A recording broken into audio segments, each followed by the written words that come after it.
What's up, everybody? Welcome to another edition of Game Night. I'm your host, Apollo. This week I'm reviewing Watch Dogs. I really wanted to do a written review of it, but I just did not have the time. Um, so let's just get right into it. Watch Dogs, developed by Ubisoft Montreal with help from numerous other Ubisoft studios all over the world, came out recently. It's finally upon us after 2 years after being nearly 2 years after being initially shown, and then an additional 6 month delay. It's finally upon us, and I can say with certainty that it is awesome. It's a terrific game. It's not groundbreaking in any way. There's been plenty of open world games like this, but this one it stands out from the pack of the multitude of other open world games that have come over the years. Yeah, it's great. Let's just dive right in. I mean, the protagonist is a guy. He's a super hacker genius named Aiden Pierce, who's basically a vigilante.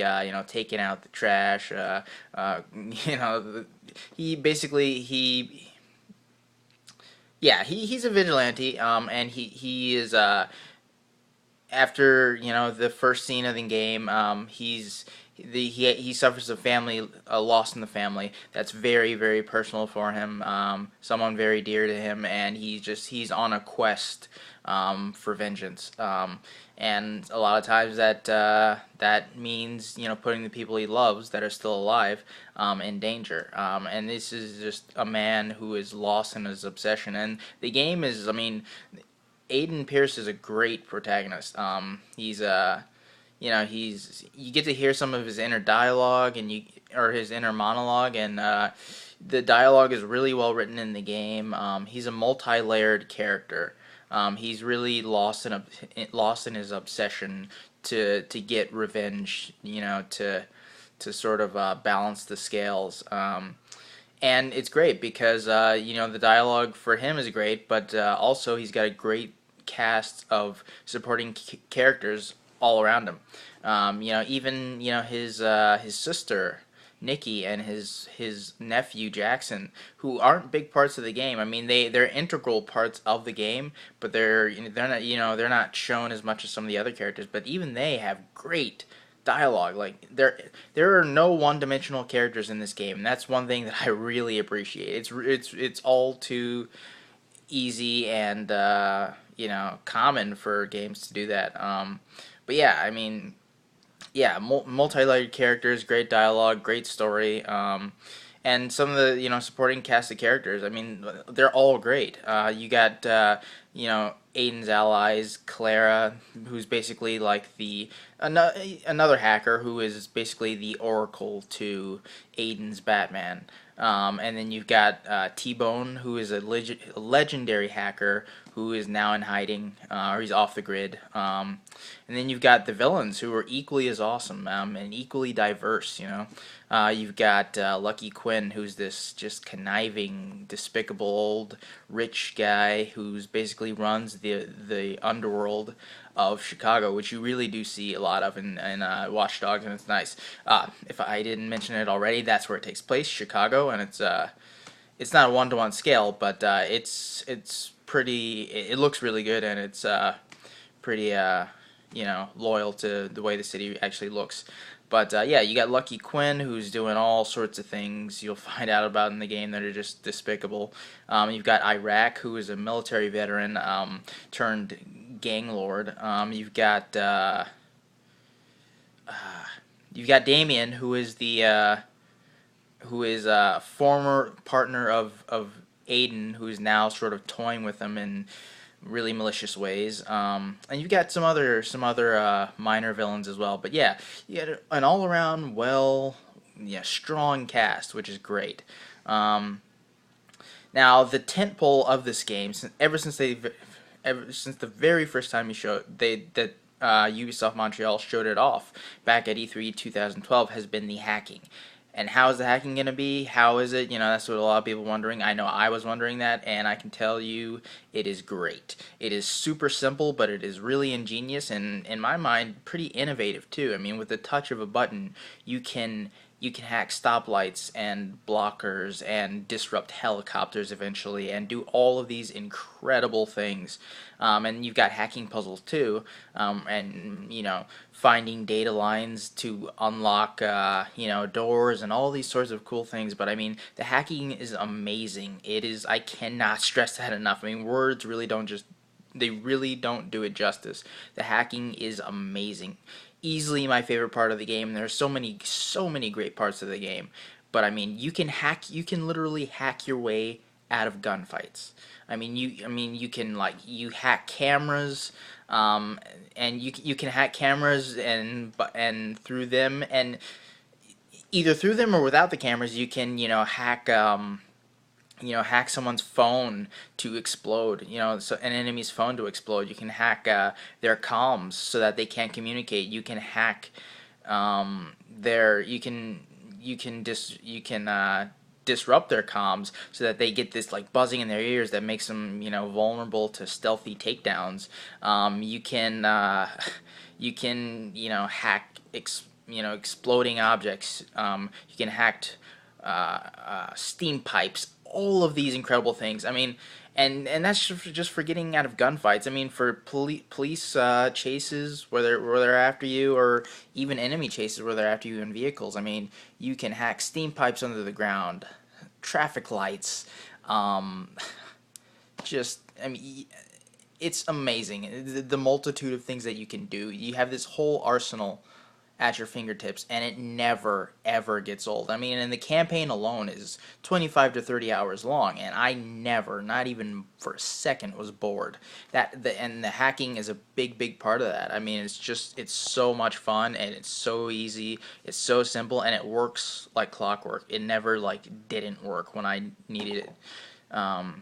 So I mean, it's incredible. They did a great job on that, and I can't wait to see what the hacking is going to look like in future installments, because there will be future installments, as Ubisoft has said in the past. They want to make it a series, and now that it's a bona fide hit, it will undoubtedly be a series. So I can't wait to see how they expand on the hacking and a bunch of other elements of the game. But yeah, like I said, it's a 25-30 hour campaign, and then you can easily put in 60, 70 hours with everything else, because I mean, it's an open world, and the great thing that Ubisoft Montreal does is that, which a lot of other open world games in the past have gotten wrong, or they've come close but not quite gotten it, is that this game is jam-packed. I mean, packed to the gills with content, with stuff for you to do. You should never be bored. I was never bored,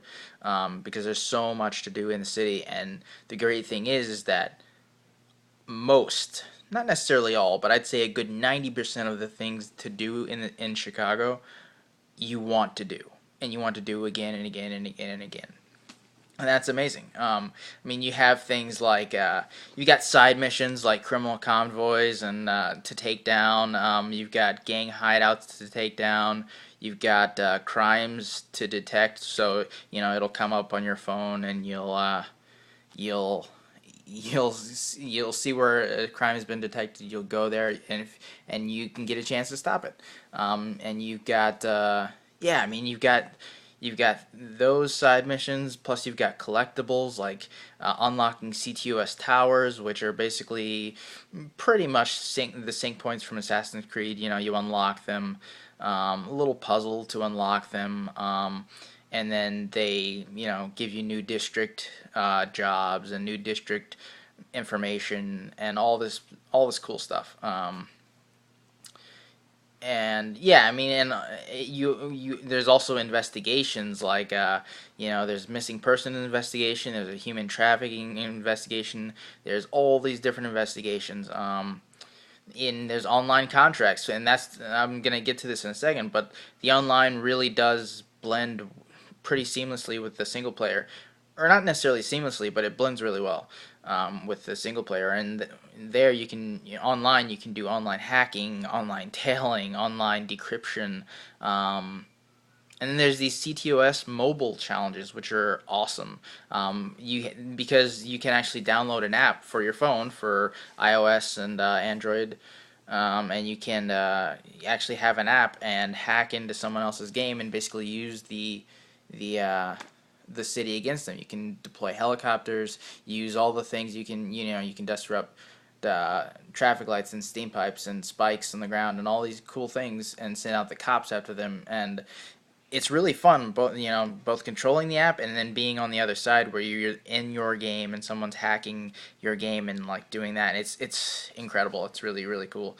There's also games like city games, like you can play chess, you can play poker, you can go drinking. There's a whole litany of things that you can do. It's pretty incredible, and like I said, it really 90% of the game. I mean, 90% of the activities in the game really, um, they don't get old. And the mission structure too for the campaign and even out of the. Well, let's just focus on the campaign for a second. The mission structure of the campaign is actually the yeah, I'm sorry. The mission structure of the campaign actually is some of it can the missions and mission structure can get a bit repetitive sometimes, but it never gets old or stale because they're constantly shaking things up. Like for instance, there's a lot of tailing missions, and generally in open world games like GTA or something else, I'm not a big fan of the tailing missions. I know a lot of other people aren't. Where you have to follow someone and do that, but with they mix it up in Watch Dogs so that you're telling someone in different ways. Like for instance, you might tell sometimes you'll tell people normally, but where you follow them and you try to sneak hide behind corners when they turn around to look, that sort of thing, sort of Assassin's Creed again. But with Watch Dogs, like they'll constantly shake it up. So maybe you'll be tailing someone on foot through an area filled with enemies that are looking for you, armed to the teeth, looking for you. So you have to maneuver around them while still, staying close enough to the person you're tailing. Or even better are the vehicle tailings, right? So I mean, sometimes again you'll do the normal tail. This you're in a car or on a bike, and you can tail someone else in a car. But a lot of times, most times, you're telling someone, you'll be telling, like, say, you're in a car or on a bike, and you're tailing someone who is in a helicopter, and you're tailing a helicopter with a car, or you're tailing a plane with a car. I mean, it's the way they shake things up. It never gets old. I cannot emphasize that enough. It's incredible too.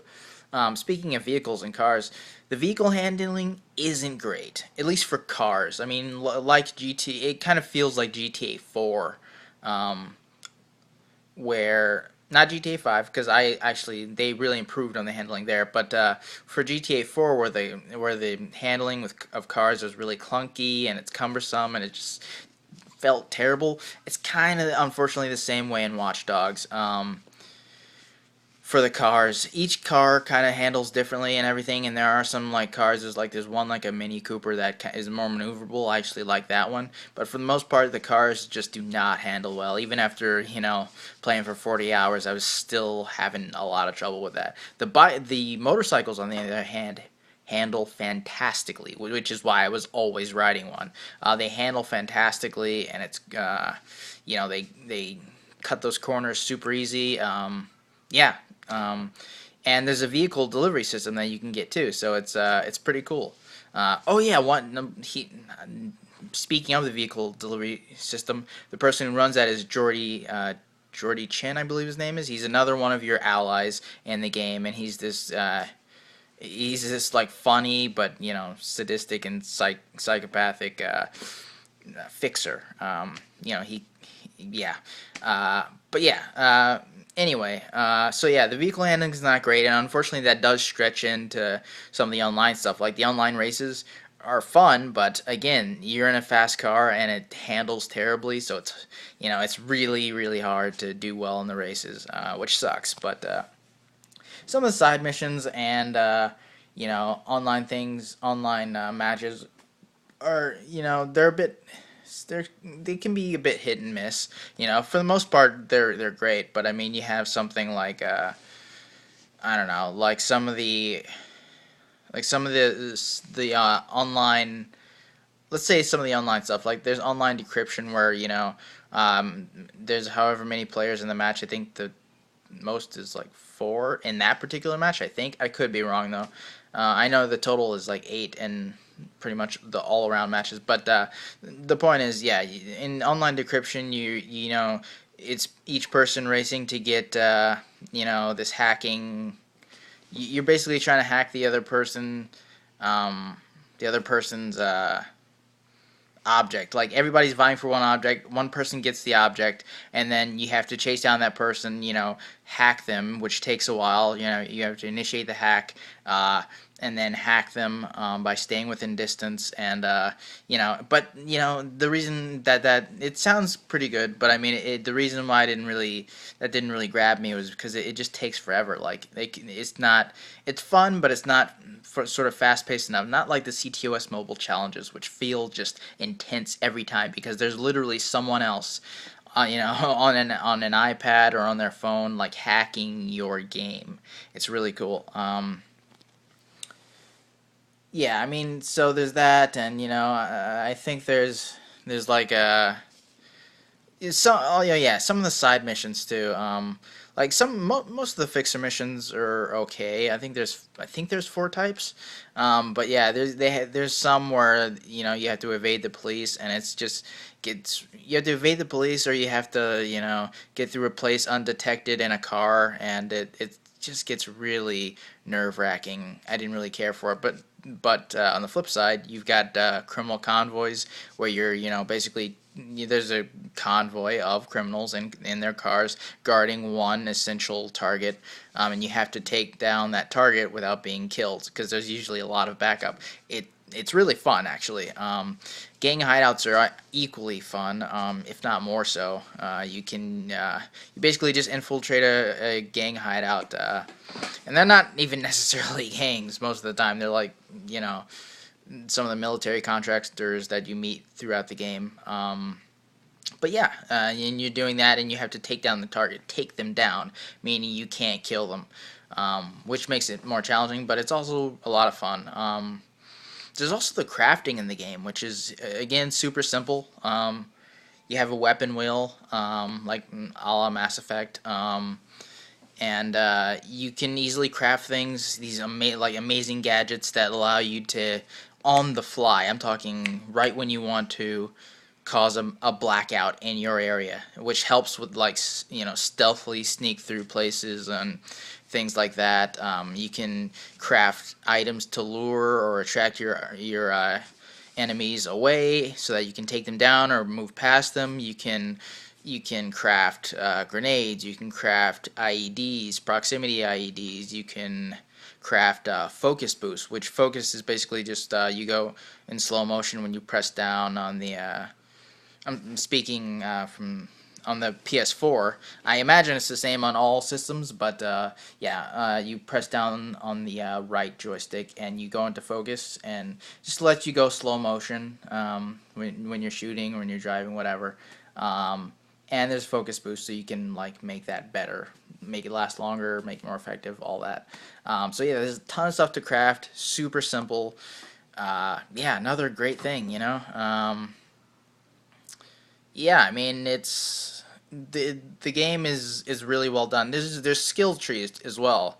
Um, Sorry, I got some cheat sheets over here because there's a lot to remember. I don't want to miss anything. But there's skill trees as well. So you gain skill points. You gain experience in the game. And there's four skill trees that you get in the primary game, because you get notoriety points online, and you can actually unlock other skill trees just exclusively for the online stuff you're doing.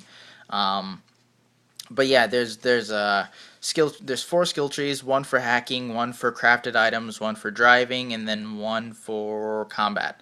And you can unlock a bunch of different skills.